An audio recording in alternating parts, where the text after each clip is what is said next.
बिस्मिल्लाहिर्रहमानिर्रहीम। अस्सलाम वालेकुम नाज़रीन, आप यूट्यूब चैनल देख रहे हैं। मैं इमरान खान हूँ। जो सबसे बड़ी खबर है वो ये है कि जो अडियाला जेल के अंदर इमरान खान साहब की मुलाकात नहीं हो रही थी, वो मुलाकात हो गई। और वो मुलाकात भी हुई छुट्टी के दिन, एतवार वाले दिन। यानी ऐसा लगता है कि इस हुकूमत को ये एस्टेब्लिशमेंट बार बार ये बावर करवाना चाहती है कि तुम्हारी औकात कुछ नहीं है। हुकूमती मुज़ाकराती कमेटी ने जब हाथ खड़े कर दिए और उन्होंने कहा जी हम वाकई मुलाकात नहीं करवा सकते, यानी मुझे तो ऐसा लगता है कि जैसे हुकूमती मुज़ाकराती कमेटी ने जब ये दावा किया था अपोजिशन की मुज़ाकराती कमेटी से बातचीत करते हुए 2 तारीख को कि आपकी हम इमरान खान साहब से मुलाकात करवा देंगे, तो शायद एस्टेब्लिशमेंट ने उसको माइंड किया और फिर इतना रगड़ा दिया इस मुलाकात के लिए अपोजिशन को और हुकूमत को कि दोनों को पता चल गया कि हुकूमत के पल्ले कख नहीं है। यानी ये बात अब अपोजिशन को भी पता चल गई है कि ये हुकूमत कुछ नहीं बेचती, इनके पल्ले कख नहीं है।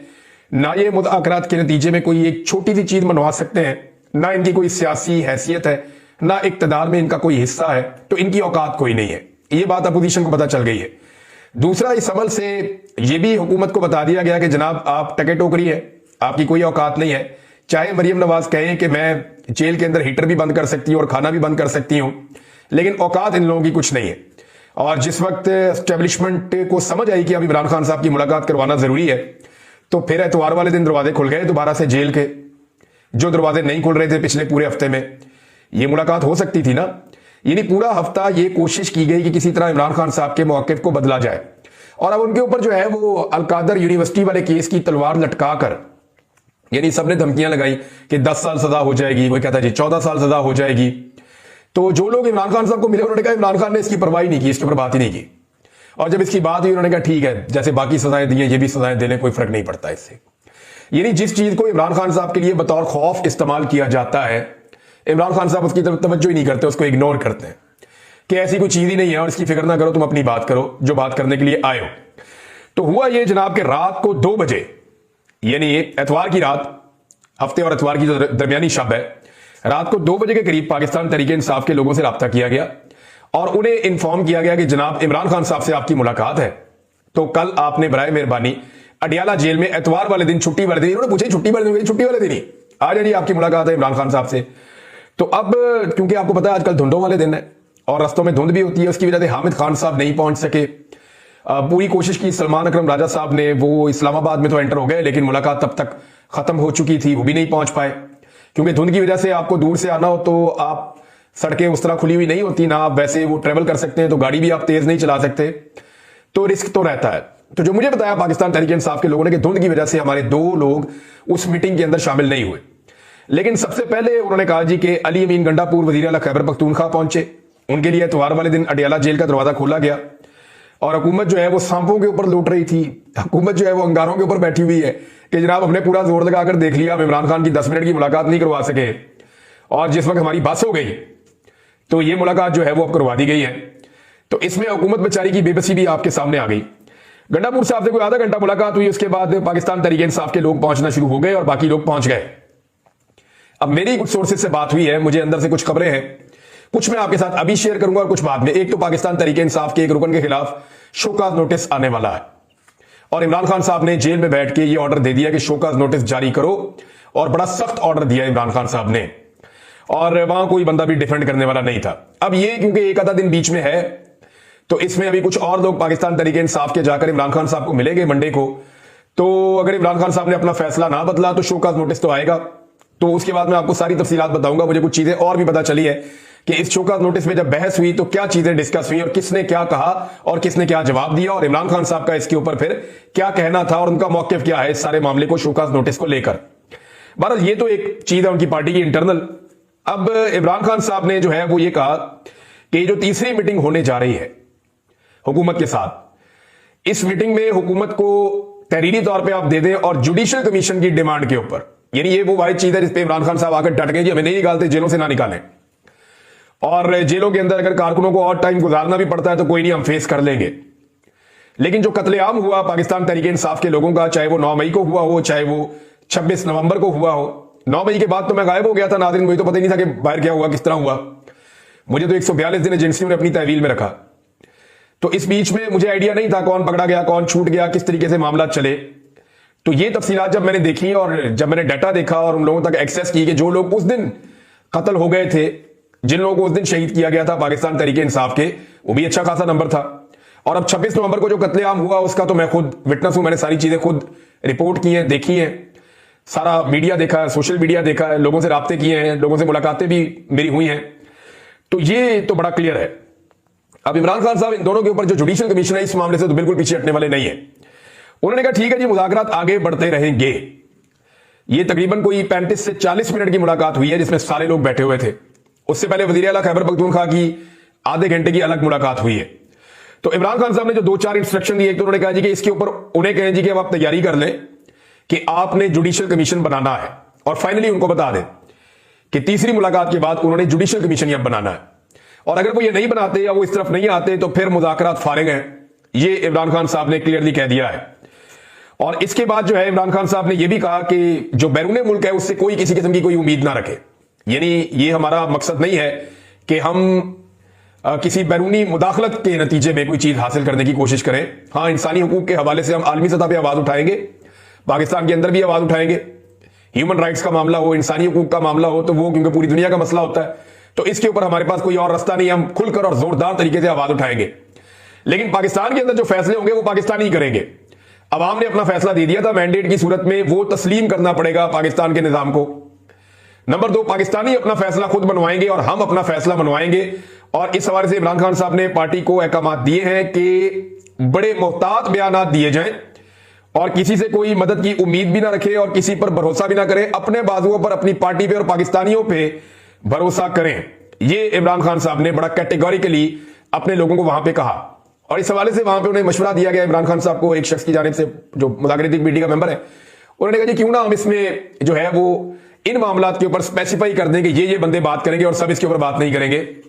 तो इस पे भी राय जो है इसको इमरान खान साहब ने सराहा और बाकी लोगों ने कहा ठीक है हम इसके ऊपर ये देख लेते हैं कि खास तौर पर जो खारजी मामलात हैं, जो बैरूनी दुनिया से कोई प्रेशर आ रहा है, उसमें हमने क्या स्ट्रेटेजी बनानी है, वो पार्टी फिर उस पर डिसाइड करेगी। और जो खास लोग हैं जो इन चीजों को समझते हैं वही इस पे बात करेंगे। मिसाल के तौर पे जब पाकिस्तान पे अभी मिसाइल प्रोग्राम पे पाबंदियां लगी तो उसमें पाकिस्तान तहरीक इंसाफ ने स्ट्रेट अवे विद इन 1 घंटा, यानी जैसे ये खबर आई 1 घंटे के अंदर अंदर पाकिस्तान तहरीक इंसाफ ने इसकी मजम्मत की और इस पे पाकिस्तान के साथ खड़ी हो गई।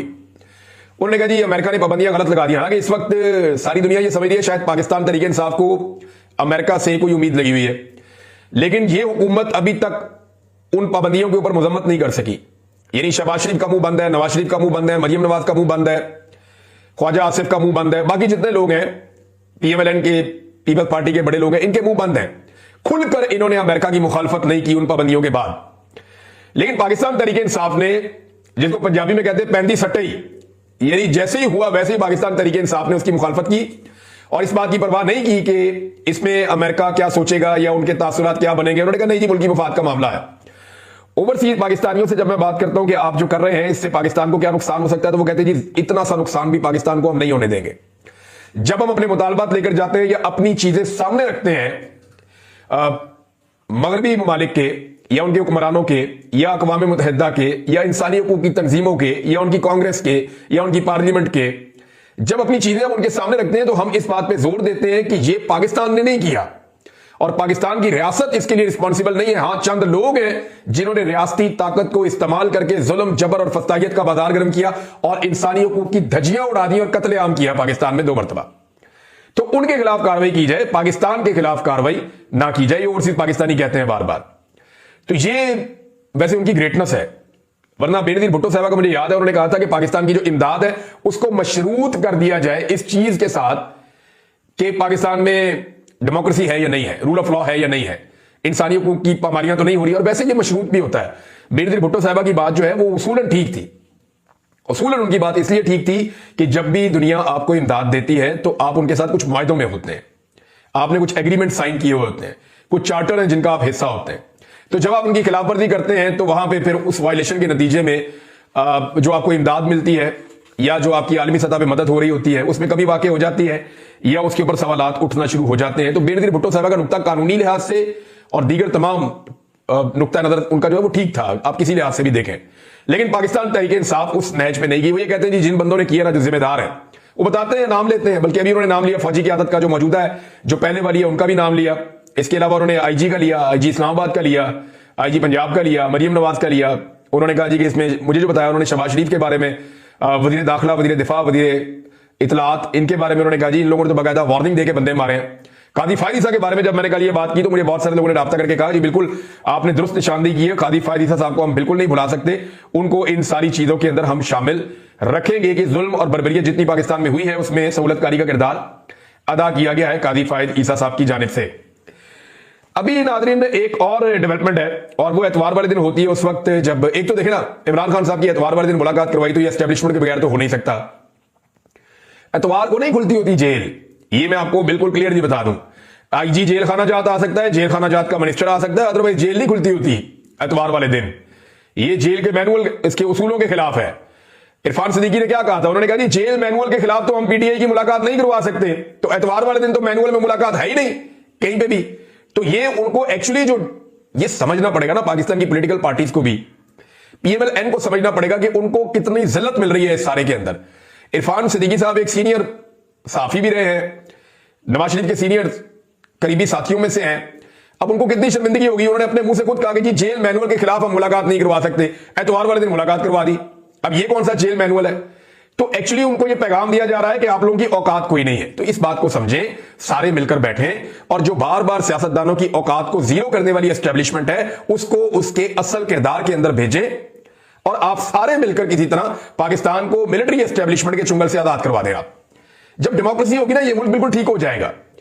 आप यानी इख्तलाफात तो रहते हैं ना, इख्तलाफात तो खत्म कभी भी नहीं होते और वो हमेशा रहेंगे भी, लेकिन अगर कोई चोर उचक्का है, कोई लुटेरा है, कोई बेईमान है, आप ये समझते हैं, लेकिन फिर भी अगर सारे मिलकर बैठ जाएं और पाकिस्तान के लिए एक अच्छा काम कर दें तो वो यही हो सकता है कि आप एस्टेब्लिशमेंट का सियासत में से रोल खत्म कर दें। इसमें जनाब एक स्टेटमेंट आया है फैसल वाडा का, उसमें उन्होंने दावा किया है। अच्छा देखिए, फैसल वाडा को कैसे पता कि 190 बिलियन पाउंड वाला जो केस है उसमें इमरान खान साहब को सजा हो जाएगी? फैसल वाडा साहब ने बड़ा क्लियरली दावा किया है और बड़ा स्टेट अभी उन्होंने कहा जी इमरान खान को इसमें सजा हो जाएगी, ये जो अलकादर यूनिवर्सिटी वाला केस है, और जरूर सजा होगी। और बल्कि वो ड्यूरेशन भी बताते हैं कि इमरान खान साहब को इतनी सजा कम से कम हो जाएगी। कई जो एस्टेब्लिशमेंट के करीबी जराए हैं, यही चाहे वो सहाफी हैं चाहे वो सियासतदान है, वो साफ बता रहे, को कहता है 10 साल सजा होगी, को कह रहा है 14 साल सजा होगी, लेकिन इमरान खान को सजा हो जाएगी। मामला यह है कि अब कल सजा सुनाई जाएगी, ये कहा जा रहा है। तलवार इमरान खान पे लटका के आज मुलाकात करवाई गई। एक पैगाम दिया गया कि आज भी आपके पास मौका है, आप चीजें ठीक कर दें, अपनी पार्टी को वो बातें कह दें जो हम आपको कह रहे हैं, अदरवाइज कल फिर सजा है। इमरान खान ने उस पर बात ही नहीं की। लोग आए, उन्होंने सियासी बात की, जो बात बनती थी वो करके उन्होंने कहा अब तुम जाओ जाके अपना काम करो। तो दो चीजें कही है, एक बड़ी अजीबोगरीब चीज फैसल वाडा ने कही है जो बड़ी खतरनाक है। उन्होंने कहा कि इमरान खान साहब की पार्टी में उनके रिश्तेदार जेल में कत्ल की साजिश कर रहे हैं। अब इमरान खान के रिश्तेदार कौन हो सकते हैं? उनकी बहनें क्या उनको कत्ल करना चाहती हैं?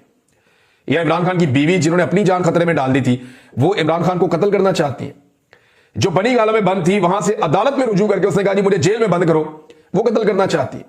या वो बहनें जो हर जगह पे अपने भाई के पीछे पहुंचती हैं वो कत्ल करना चाहती हैं? वो बहनें जो खुद जेल के अंदर बंद हो गई वो कत्ल करना चाहती हैं? जो रोजाना धमकियां सुनती हैं वो कत्ल करना चाहती हैं? वो बहन कत्ल करना चाहती है जिसका अपना बेटा 10 साल की सजा काट रहा है, वो इतना बड़ा दिल करके कहती है कोई बात नहीं, मेरा बेटा मुल्क के लिए खड़ा है और हक के साथ खड़ा है। तो मामला यह है कि ये एक बड़ा भोंडा और अजीबोगरीब किस्म का नैरेटिव है जो फैसल वाडा साहब की तरफ से लॉन्च करवाया गया। लेकिन इसमें एक बात उन्होंने कही कि इमरान खान साहब की जान खतरे में और इसके असरात पाकिस्तान की सियासत पर 50 साल तक रहेंगे। अच्छा, ये बयान उस वक्त फैसल वाडा की जानिब से दिलवाया गया जब इमरान खान साहब की पार्टी को एक पैगाम यह भी दिया गया था कि आप सिक्योरिटी का बहाना बना दें, आप ये कहें कि इमरान खान की जान खतरे में, लिहाजा इमरान खान साहब को कहीं और मुंतकिल किया जाए, तो सिक्योरिटी का बहाना आपका मानते हुए हम इमरान खान साहब को मुंतकिल करवा देंगे खैबर पख्तूनख्वा में या बनीगाला में। तो इस पे इमरान खान साहब ने मानने से इनकार कर दिया था। इस तजवीज को उन्होंने आते ही रद्द कर दिया था। 2 मरतबा तो यह तजवीज आई है, 3 मरतबा उन्हें पाकिस्तान से बाहर भेजने का भी इमरान खान साहब को ऑफर किया गया। अब फैसल वाडा साहब ने ये एक्चुअली दोबारा से दाना डाला है कि जनाब मैं आपकी सिक्योरिटी के लिए थ्रेट्स पैदा करता हूं और आपकी सिक्योरिटी के थ्रेट्स पैदा करके आप आने वाले दिनों में देखेंगे मीडिया पे भी अब इमरान खान की जान को खतरा, इमरान खान साहब की सिक्योरिटी थ्रेट, ये चीजें करेंगे और फिर मौका देंगे पाकिस्तान तहरीक इंसाफ को, जनाब आप जाए जाके अदालत में कहें कि इमरान खान की जान खतरे में है, तो हम ये कह देंगे जी हम उनको शिफ्ट करवा देते हैं, तो इस बुनियाद पर इमरान खान साहब को कहीं शिफ्ट कर देंगे। लेकिन फिलहाल इस वक्त तक इमरान खान साहब ये नहीं मान रहे, उनको मानना भी नहीं चाहिए। अडियाला जेल से विक्ट्री साइन बनाता हुआ अगर इमरान खान निकला तो वो इस मुल्क की सियासत का सिकंदर होगा। लेकिन अगर इमरान खान साहब कहीं पे जाके हाउस अरेस्ट हो जाते हैं और वहां से बाद में रिहा कर दिया जाता है उन्हें एक रोपकार भिजवा के, और वहां से सिक्योरिटी सिर्फ हट जाती है, तो वो वैल्यू कभी भी नहीं बनेगी। इमरान खान साहब इस बात को बहुत अच्छी तरह जानते भी हैं। अब मामला यह है नाजरीन के फैसल वाडा साहब का ये स्टेटमेंट अगर आप इसको गौर करें तो ये आपको बहुत सारी चीजें बता रहा है कि इमरान खान साहब के कत्ल की साजिश हो रही है और 50 साल तक सियासत पे असरात होंगे। तो ये 50 साल आपने बड़ा अजीबोगरीब टाइम बता दिया, 5 दिन के अंदर काया पलट जाएगी, खुदा ना खास्ता, अल्लाह ना करे। ये वो दौर नहीं है जब लोगों को दबाया जा सकता था। अभी आप वैसा कोई एडवेंचर पाकिस्तान में कोई सोचे भी ना, खुदा ना खास्ता इमरान खान को कुछ हुआ तो ये निजाम अपनी मौत आप मर जाएगा मिनटों के अंदर ही, और ये बात ये निजाम बड़ी अच्छी तरह जानता है। तो ऐसा कोई एडवेंचर मुझे नहीं लगता कि करना चाहिए किसी को, इससे परहेज करना चाहिए और इससे अपने आप को बचाकर रखना चाहिए। और सबको यह पता है कि इमरान खान के साथ पाकिस्तान की कौम खड़ी है, अगर उसे कुछ हुआ तो कौम ईंट से ईंट सारों की बजा देगी, ये सारे ही जानते हैं। नाजरीन ये इमरान लालिका साहब हैं, इन्होंने एक ट्वीट शेयर किया है और इसमें बता रहे हैं कि बच्चों को जो स्कॉलरशिप दी जा रही है पंजाब में, वहां पे बच्चों से कहा गया कि एक मजमून लिखें कि आपको स्कॉलरशिप क्यों चाहिए, कैसे चाहिए, किस तरह चाहिए, और एंड में मरियम नवाज की आप तारीफें करें, उनका शुक्रिया अदा करें। आप अंदाजा करें ये कितने नरगिसियत का शिकार है। जिधर इनको कोई प्रोजेक्ट मिलता है उसके अंदर नवाज शरीफ का, मरियम नवाज का नाम ठोक देते हैं, शहबाज शरीफ का नाम ठोक देते हैं, हमजा शहबाज का नाम लगा देते हैं। इन्हें अपने नाम से कितना प्यार है, इसको नरगिसियत कहते हैं। लैट्रीनों तक के ऊपर इन्होंने अपनी तस्वीरें और अपने नाम लगा दिए हैं, बसों के ऊपर अपनी फोटो और अपने नाम लगा दिए, और सारे सरकारी खर्चे पे। गरीब आदमी को सरकार के खाते में जो आटे की थैलियां जाती थी उनके ऊपर भी इन्होंने अपनी फोटोएं चिपका दी, अपने मुंह चिपका दिए इन्होंने। जो सैलाब ज़दगान को मदद जा रही थी, जो सरकारी पैसा था, उसके ऊपर भी इन्होंने अपने मुंह चिपका दिए। तो हर जगह के ऊपर इन्होंने इवन पैसा देके पाकिस्तान का, वहां अमेरिका के अंदर वहां पे जो बड़ी स्क्रीन है उसके ऊपर भी जनाब अपना मुंह चिपका दिया। कितना शौक है इनको अपनी शक्ल को हर जगह ले जाने का, अपना नाम हर जगह ले जाने का। ये शौक सिर्फ इनको नहीं है, जिसके दिमाग में भी डिक्टेटरशिप होती है ना, उसको ये शौक होता है। ये शौक शेख हसीना वाजिद को भी था। अभी हाल ही में 14 इदारे ऐसे हैं बांग्लादेश के अंदर जिनका नाम दोबारा बदला गया है, और लगातार ये सिलसिला वहां पे चल रहा है। शेख हसीना वाजिद की हालत यह थी कि हर चीज के ऊपर वो अपना और अपने वालिद का और अपने दादा तक का नाम लगा देती थी। यानी शेख लुत्फुर रहमान का नाम भी इदारों के ऊपर रखा गया, बल्कि इदारों का नाम उनके नाम के ऊपर रखा गया। बल्कि 11 साल बच्चा इनके खानदान में फौत हो गया था, उसके नाम के ऊपर भी इन्होंने इदारे बनाए हुए हैं। अंदाजा कीजिए आप। तो डिक्टेटर्स का ये बड़ा शौक होता है, आने वाले वक्त में ये अपने बच्चों के नाम होंगे, इनका बस चले पाकिस्तान के नोट के ऊपर अपनी शक्ल छाप दें। लेकिन इस तरह के डिक्टेटरों का अंजाम क्या होता है वो आपने हसीना वाजिद का भी देख लिया, आपने बशार का भी देख लिया, उससे पहले आपने श्रीलंका के अंदर जो हालात देखे वो भी आपके सामने है। तो दुनिया भर में ऐसे डिक्टेटर्स का अंजाम भी कुछ अच्छा नहीं होता जो नरगिसियत का शिकार होते हैं। तो ये लगातार जनाब नरगिसियत का शिकार है। एक नाजरीन शहबाज गिल साहब ने, अहमद नूरानी साहब ने और मुझे कुछ सोर्सेज ने फोन करके भी कुछ चीजें बताई हैं मेरे हवाले से, और उन्होंने मुझे ये कहा कि कुछ लोगों ने ट्वीट किया, कुछ लोगों ने वीडियो की, कुछ लोगों ने मुझे फोन किया। उन्होंने कहा कि इमरान साहब आप बड़े केयरफुल हो जाएं दोबारा से, आपके पीछे पाकिस्तान का इंटेलिजेंस ऑपरेटर्स काम कर रहा है और वो आपको अब नहीं छोड़ेंगे, वो आपको टारगेट करेंगे। उन्होंने मुझे ये कहा। तो हाँ, मैं एक चीज आपको क्लियर कर देता हूं कि मेरी अक़वाम मुत्तहिदा के साथ कुछ ईमेलिंग हुई थी। मैं नॉर्मली ईमेल नहीं करता, मुझे ये ईमेल करने में और ये आईटी में उतना अच्छा नहीं हूं। मैं वैसे राब्ते में रहता हूं डिफरेंट सोर्सेज के जरिए से, लेकिन मैं ईमेल नहीं करता नॉर्मली। हाँ, लेकिन मैंने कुछ ईमेल्स की हैं जो मुझे, क्योंकि बाकायदा ईमेल्स मुझे की गई तो फिर मैंने उस पर वापस जवाब दिया। तो वो मेरी अक़वाम मुत्तहिदा के साथ और 1-2 आलमी इदारों के साथ मेरी ईमेलिंग हुई थी। अब कुछ लोग ये क्लेम कर रहे हैं कि वहां पे कोई ब्रीच हुआ है और वहां से कोई इंफॉर्मेशन निकली है, पाकिस्तान की कोई इंटेलिजेंस एजेंसियां उन तक वो पहुंची हैं और वो इंटेलिजेंस एजेंसियां मेरे खिलाफ कोई एक्टिविटी करना चाहती हैं।